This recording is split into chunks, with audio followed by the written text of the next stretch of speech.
ایک additional secretary دفاع شامل ہوں گے اور ڈائریکٹر ISI ہوں گے اور ایک ایڈیشنل سیکریٹری وزارت داخلہ شامل ہوں گے، اور یہ جو کمیٹی ہوگی تمام دستاویزات اکٹھے کرے گی، شواہد ریکارڈ کرے گی اور گواہوں کے بیانات قلم بند کرے گی، اور یہ تقریباً 1 دسمبر تک یعنی جو ہے وہ اپنی رپورٹ سبمٹ کرے گی، اور اس فیکٹ فائنڈنگ کمیٹی کا جو پہلا اجلاس ہے وہ 26 نومبر کو ہو چکا ہے۔ اس لیے حکومت نے عدالت سے 1 دسمبر تک مہلت مانگ لی ہے، یعنی 1 دسمبر تک ہمیں مہلت دے دی جائے۔ تو ناظرین، اس صورتحال کو مد نظر رکھتے ہوئے اب یہ بخوبی کہا جا سکتا ہے کہ فیض آباد دھرنا کیس میں جو بھی ISI یا پھر رینجرز کے یا دیگر حکام ملوث تھے، جنہوں نے اختیارات کا تجاوز کیا، جنہوں نے آئین کے تحت اٹھائے گئے حلف سے انحراف کیا، ان کے خلاف بڑی کارروائی ہونے جا رہی ہے۔ یعنی جنرل جسٹس مظہر علی اکبر نقوی کے بعد اپنا جنرل فیض حمید کی الٹی گنتی بھی شروع ہو چکی۔ ناظرین، اس سے پہلے کہ میں آپ کو عمران خان کی جو ہے وہ جو ان پر ہونے والے جان لیوا حملوں کی طرف آؤں، میں آپ کو یہ بتاتا چلوں کہ اس وقت تمام سیاسی جماعتوں نے اتفاق رائے سے نیب کی بساط کو لپیٹنے کا فیصلہ کر لیا ہے، اور یہ طے پایا ہے کہ جو بھی حکومت برسر اقتدار آئے گی اور تمام دیگر جو حزب اختلاف کی جماعتیں ہوں گی وہ ان کا ساتھ دیں گی، اور پھر نیب کے قانون کو ہی ختم کر دیا جائے گا۔ ناظرین، نیب جنرل مشرف کا بنایا ہوا ایک قانون تھا جس کو پولیٹیکل انجینئرنگ کے لیے استعمال کیا جاتا رہا ہے 1999 سے لے کر تاحال نیب کا جو کنڈکٹ رہا ہے، نیب کا جو بیہیویئر رہا ہے، نیب کے جو اقدامات رہے ہیں، نیب کی جو کاروائیاں رہی ہیں، وہ سوائے پولیٹیکل انجینئرنگ کے، سوائے سیاسی مخالفین کو کچلنے کے، روندنے کے، جیلوں میں بند کرنے کے، ان کو کئی سال بے گناہ جیلوں میں بند رکھنے کے علاوہ کچھ نہیں کیا۔ ہم تھوڑی سی مثال آپ کو میں دے دیتا ہوں کہ نواز شریف کے خلاف العزیزیہ اور فلیگ شپ کیس میں 2 عدالتیں بنی، یعنی یہ جو پاناما کیس کے حوالے سے جو کیسز بنے تھے ان میں 2 عدالتیں بنی، اور العزیزیہ میں 22 گواہوں نے بیانات قلم بند کروائے اور فلیگ شپ میں 16 گواہوں نے بیانات قلم بند کروائے۔ یہ اپنے طور پر نواز شریف کو نیب ہر صورت میں مجرم قرار دے کر سزائیں دلوانا چاہتے تھے، اور وہ کام بالآخر انہوں نے کیا، اور اس پر سپریم کورٹ نے یعنی جسٹس گلزار اور جسٹس ثاقب نثار نے اپنی مہر سخت کی۔ نواز شریف کو 130 مرتبہ عدالت میں بلایا گیا، وہ بطور وزیر اعظم 130 مرتبہ عدالت میں پیش ہوئے۔ یہ کتنی حیرت کی بات ہے کہ 130 مرتبہ وہ بطور وزیر اعظم عدالت میں پیش ہوئے۔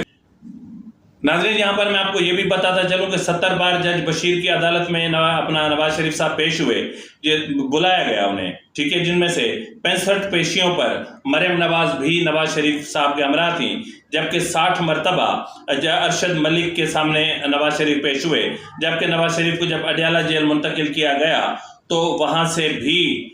جو ہے وہ اپنا نواز شریف عدالتوں میں پیش ہوتے رہے۔ ناظرین، یہاں پر میں آپ کو بتاتا چلوں کہ ان کیسز میں نواز شریف کو، مریم نواز اور کیپٹن صفدر کو کتنی سزائیں ہوئیں۔ نواز شریف کو 10 سال قید اور 10.5 ملین پاؤنڈ ڈالر جرمانہ ہوا، مریم نواز کو 7 سال قید اور 2.6 ملین ڈالر کا جرمانہ ہوا، اور کیپٹن صفدر کو 1 سال قید کی سزا سنائی گئی۔ ناظرین، آپ کو یہ بھی میں بتاتا چلوں کہ جسٹس اطہر من اللہ نے 70 صحافیوں کی موجودگی میں یہ اعتراف کیا تھا کہ ہم انڈر پریشر ہیں اور ہمیں دھمکیاں مل رہی ہیں، اس لیے ہمارا بھی خاندان ہے، ہمارے بھی بچے ہیں، تو ہم مجبور ہیں۔ تو بہرحال بہت ساری حقیقتیں تھیں جن سے پردہ اٹھنے جا رہا ہے، یعنی نیب کا کل مکالا تھا یا نیب کا آج مکالا ہے، یعنی جتنے چیئرمین نیب آئے وہ سیاسی تعیناتیاں تھیں ان کی، اور پولیٹیکلی وہ آئے اور پولیٹیکل انجینئرنگ کی اور حزب اختلاف کو دبایا، ان کے خلاف مقدمات درج کیے۔ افسوس کی بات یہ ہے کہ سب سے زیادہ جو معاملات خراب کیے وہ جسٹس جاوید اقبال صاحب نے کیے، اور جن کی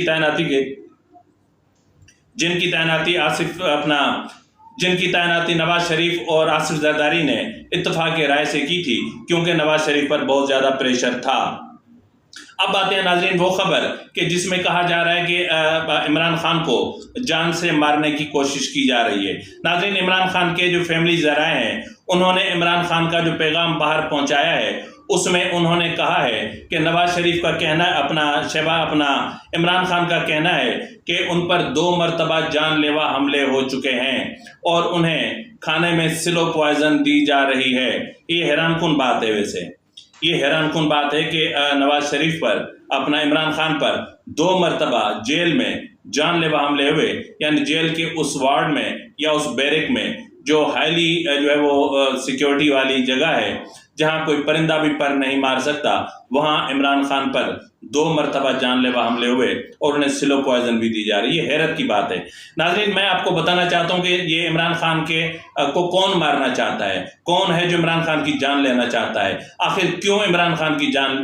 لینے کی کوشش کی جا رہی ہے۔ ناظرین یہ جو قاتل ہے، یہ جو عمران خان کی جان لینا چاہتا ہے، یہ عمران خان کے اپنے ہی اندر میں موجود ہے۔ یہ ان کے اندر میں ان کی 2 صورتیں ہیں، ایک شکل اس کی عمران خان جیسی ہے اور دوسری شکل جنرل فیض حمید جیسی ہے، یعنی یہ وہ 2 شکلیں ہیں، یہ وہ 2 قاتل ہیں جنہوں نے اپنے دور اقتدار میں کئی لوگوں کی جان لینے کی کوشش کی اور مطلب سیاسی مقاصد کے حصول کے لیے کوئی حد نہیں چھوڑی، یعنی جو طریقے کسی کی جان لینے کے استعمال کیے جاتے رہے، اب وہ تمام طریقے الزامات کی صورت میں عمران خان سامنے لا رہے ہیں کہ میری جان کو خطرہ ہے۔ تو بہرحال اسلام آباد ہائی کورٹ نے تو آج کیا سو کیا، لیکن سائفر کیس کی سماعت کرنے والے اسپیشل جج نے یا اسپیشل کورٹ میں بھی آج کیس کی سماعت ہوئی۔ بہرحال اس میں عمران خان کے وکلاء کی درخواست پر سماعت ملتوی ہوئی، کیونکہ ان کا کہنا تھا کہ جب تک اس حوالے سے اسلام آباد ہائی کورٹ کا تفصیلی فیصلہ جاری نہیں ہو جاتا تب تک اس کیس کی سماعت نہیں کی جانی چاہیے۔ تو دوسری جانب پی ٹی آئی کے وکلاء کا کہنا ہے کہ جس سائفر کا بار بار ذکر کیا جا رہا ہے، نہ تو وہ سائفر ہمیں دیا جا رہا ہے، نہ وہ سائفر ہمیں دکھایا جا رہا ہے، نہ ہم نے اس کو دیکھا ہے، نہ ہم نے اس کو پڑھا ہے، جو کسی جرم کا بنیاد ہے جب ہمیں اس کا ہی پتہ نہیں تو پھر ہم کیس کیسے لڑیں۔ اب اس کو ہم دوسرے لفظوں میں یوں کہتے ہیں کہ عمران خان کے وکلاء کیس لڑنے سے پہلے ہی ہار گئے۔ فی الوقت کے لیے اتنا ہی، ملتے ہیں اگلے پروگرام میں، تب تک اجازت دیجیے، فی امان اللہ۔